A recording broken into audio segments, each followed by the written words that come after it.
My name is Colleen Mercer. 5 years ago, my own mother stood over my sister's grave and told more than 200 people that I killed her, not accused, not questioned. Declared, "You killed your sister, Colleen, just like that.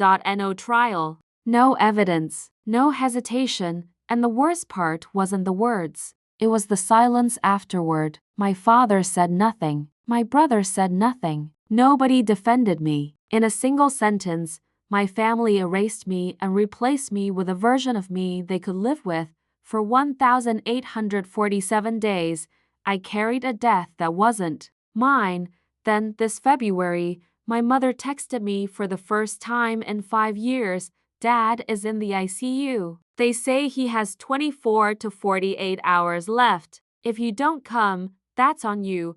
That phrase hit like broken glass. "That's on you."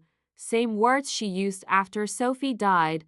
I was sitting in my kitchen in Franklin, Tennessee when the text came through. Ryan had already gone to bed. Emma's nightlight glowed down the hallway. The dishwasher hummed softly in the background. A normal life, a quiet life, one I built after my family buried me alive. I should have deleted the message. Instead, I opened Google Maps. Ryan found me packing. 20 minutes later, "You don't owe them anything, Cole." "I know. Then why are you going?" "Because if I didn't go, I'd spend the rest of my life wondering what my father wanted to say before he died. So I left before sunrise.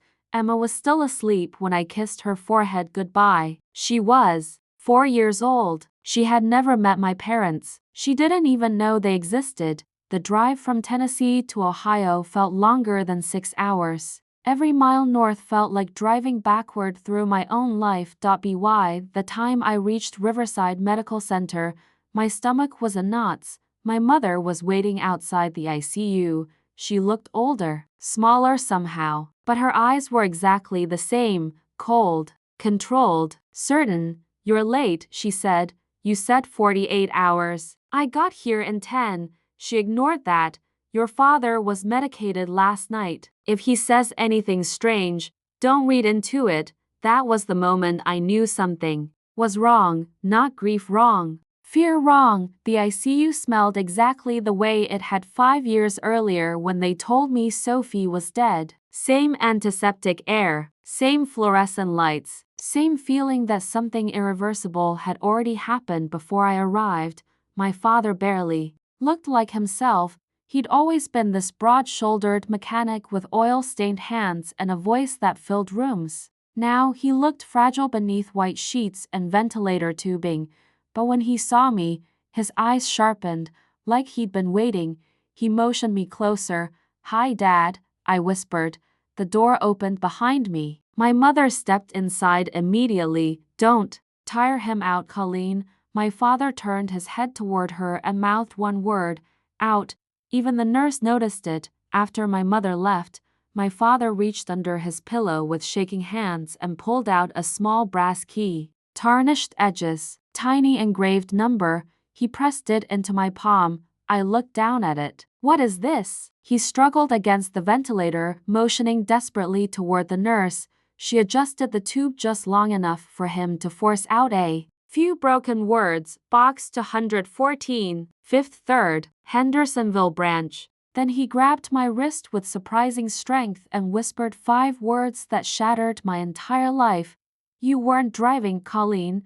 The monitors started screaming seconds later. Nurses rushed in. I got pushed into the hallway just as Brett arrived. "What did he give you?" my brother asked immediately. I closed my fist around the key. "Nothing." But my heart was already racing, because somewhere underneath 5 years of grief and confusion, one memory had never fully gone away.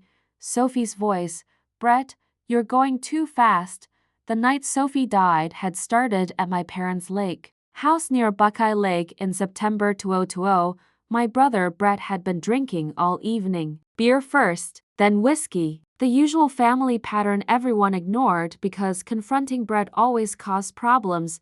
Sophie was 19 then. Smart, funny, too trusting. At 10:58 p.m., she texted me from across the room. "Wait up.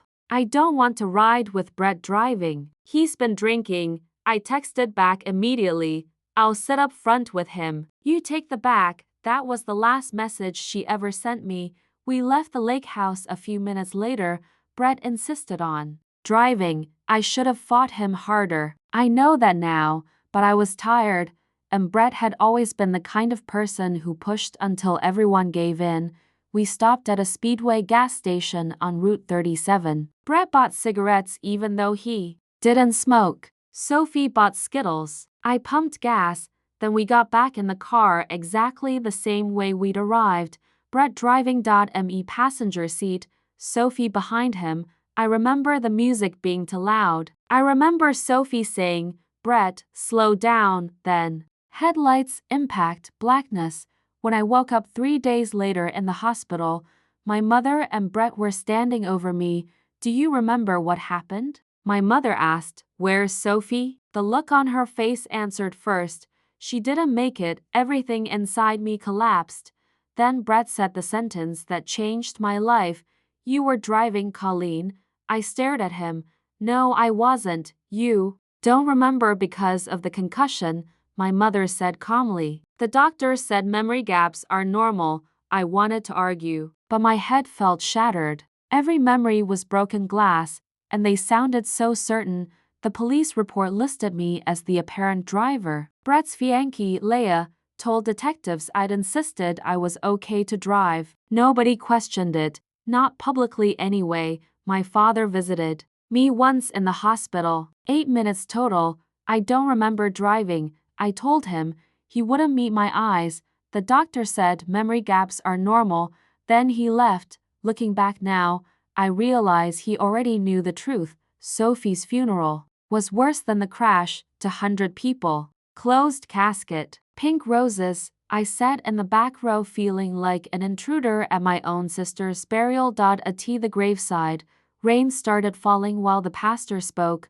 My mother stood beside Brett like he was the grieving hero of the family. I stood alone. Ryan was the only person who touched me that entire day. Then my mother turned toward me and said it. "You killed your sister, Colleen. You killed my baby." Not emotional, not hysterical, certain, like announcing a fact everyone already accepted, and nobody contradicted her, not even my father. That was the day I stopped being their daughter. After the funeral, my family cut me off completely. My mother told relatives I'd been speeding. Brett had supposedly begged me to slow down. Sophie had supposedly been terrified. The story spread through church circles, neighbors, extended family. I became the woman who killed her little sister, Ryan. And I got married quietly at a courthouse a month later. No family came. Then we moved to Tennessee and disappeared. We built a good life there, a small house, stable jobs, Emma, quiet mornings, grocery lists, preschool pickup. But grief doesn't disappear just because your zip code changes. Every single day, part of me still carried Sophie's death, and now my dying father had just told me I wasn't driving. So instead of getting coffee like I told Brett, I drove straight to the bank. The woman at the desk checked the key and paused. "Miss Mercer, you're listed as an authorized user on this box." "What?" "Your father added your name in 2022, 3 years earlier. He'd prepared this years ago." Inside the box were 6 envelopes and one handwritten letter addressed to me. My hands were shaking before I even opened it. The letter was dated August 14th, 2022. Sophie's birthday. "Colleen, if you're reading this, I'm either dead or dying. And I owe you the truth I should have given you 5 years ago." I had to stop reading for a second because my chest physically hurt. Then came the sentence that changed everything. Brett told me that night in the hospital chapel he was driving. I read the rest slowly. Brett had confessed 6 hours after the crash. He admitted he'd been drunk, admitted Sophie begged him to slow down, admitted he panicked after the crash and switched places with me while I was unconscious. My father knew the entire time, and instead of telling the police, he protected Brett because Brett was supposed to inherit the family business, because a DUI manslaughter charge would destroy him. because my mother said, we can't lose both children. Colleen is strong. She'll survive this. I sat there staring at those words for a long time. Colleen is strong. As if strength made me disposable. The envelopes contained everything my father had spent years secretly collecting: crash scene photos, gas station surveillance footage showing Brett getting into the driver's seat, a 911 transcript from a truck driver who said, I saw him going at least 70. Him, not her. A memo my father typed the night Sophie died documenting Brett's confession. A private investigator report showing Brett was drowning in gambling debt and desperate to keep control of the $2 million family business. And finally, an unsigned affidavit from my father admitting the truth under penalty of perjury. Paperclipped to it was a sticky note: I couldn't do it. Your mother would never forgive me. I'm a coward. I didn't cry. I felt something colder than grief: clarity. For 5 years, they hadn't simply allowed me to carry the blame, they needed me to. I made copies of everything. Then I drove back to the hospital. My mother, Brett, and Leah were all sitting in the ICU waiting room when I walked in. I placed the folder on the table. Dad left me a safe deposit box. Brett's face changed instantly. What's in it? The truth. My mother immediately tried to shut it down. Your father was medicated. The gas station footage shows Brett driving, I said. Silence. I laid the crash photos on the table next. The impact pattern doesn't match the story you told. Then the 911 transcript, my father's memo documenting Brett's confession. Every piece of evidence landed like another brick, crushing the lie they'd built around me. Leah looked at Brett like she'd never seen him before. Tell me she's lying. He couldn't answer, because he knew I had proof now. I turned to my mother. Dad wrote that you said we couldn't lose both children. Her expression barely changed. You don't understand what it would have done to this family. That sentence told me everything. Even then, after 5 years, after all the damage, she still thought protecting Brett had been the practical choice. I looked at her and realized something that hurt almost as much as losing Sophie. My mother had never chosen truth. She chose survival, and she chose him. I don't want your money, I said quietly. I want my name back. Then I picked up the folder. I made copies for the sheriff, the insurance company, and the family attorney. Brett finally spoke. Colleen, wait, no. I walked into my father's room one last time. He was unconscious again. Machines breathing for him. I kissed his forehead. Thank you, I whispered. Not because he'd protected me, because finally, after 5 years, he'd stopped protecting Brett. My father died that night. I didn't stay for it. The following week, I mailed every document exactly where it needed to go. I didn't ask for revenge. I didn't demand charges. I just wanted the truth on record. After that, consequence handled the rest. The insurance company reopened the case. Brett's business partners started asking questions. Leah filed for separation. My mother stopped speaking to almost everyone. Aunt June texted me one night.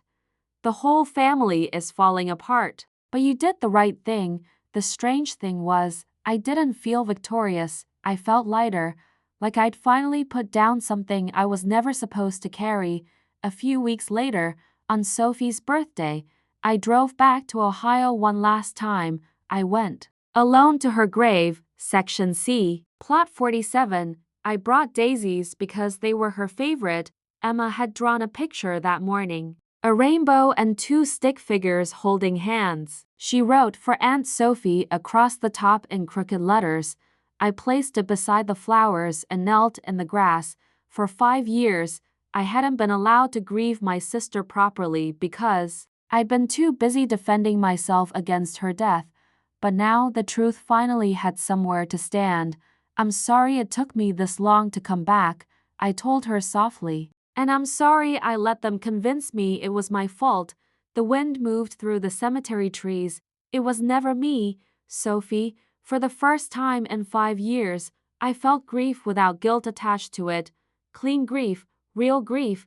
And somehow, that hurt less. When I got home, Ryan asked quietly, Do you think you'll ever talk to them again? Emma was coloring at the kitchen table while spring air drifted through the open window. Maybe, I said, but only if they're ready. To tell the truth, my mother eventually left a voicemail. Your father is gone. Brett is struggling. This family is broken. Can we please talk? I saved it, but I never called back because she still hadn't apologized.